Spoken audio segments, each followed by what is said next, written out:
Hey guys, Jessica here. It's super late, so if I kind of sound or look a little different, it's 11:30 at night, but I wanted to do a reading update.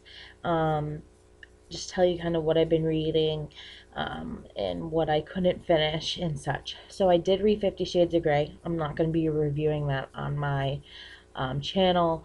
I didn't expect that I was going to read it. My friend that lives in my apartment building borrowed it to me. I read it in one day, one afternoon actually, and not really someone to read things that are overly sexual. I was really interested in the storyline, the relationship, and the character development.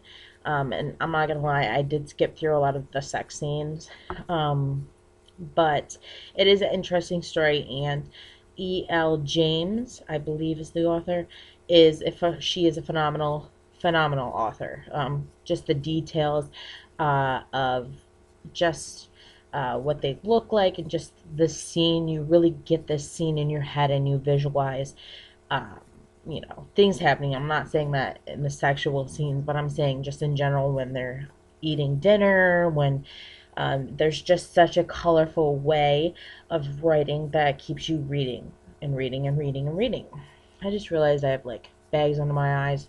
Please excuse my appearance. I've been extremely exhausted every single day for a very long time, and I feel like I just can't catch up. Like I sleep and I just still feel tired, and as you can see, like my body physically is exhausted. So excuse my appearance. Anyways, so I was reading Dark Visions, this bind up by L.J. Smith, and then I picked up 50 Shades yesterday and finished that. I went back to this and I can't finish it. I read about 170 pages of the first book, which is two-thirds or so of the first book, which is called The Strange Power. And pretty much the story, Dark Vision bind up, is about five kids. Each have different psychic abilities. They were sought out after and to go to a school in California and to do experiments and such on their psychic abilities, their alpha waves, and I guess they um, pretty much says one of the experiments traps the five teens in a psychic link, a link that threatens their sanity and their lives, and Caitlin must decide whom to trust and whom to love. Um, and what's interesting to me, I never noticed till now, it says not all vampires are out for blood. So I didn't even notice that. But I don't know. I guess now that I think about it, I guess the vampire is gonna use their psychic abilities, which now I could pretty much figure out who's the vampire in the book. But honestly, I'm 170 pages in, and like nothing was really happening. Like it was just taking too long to get going.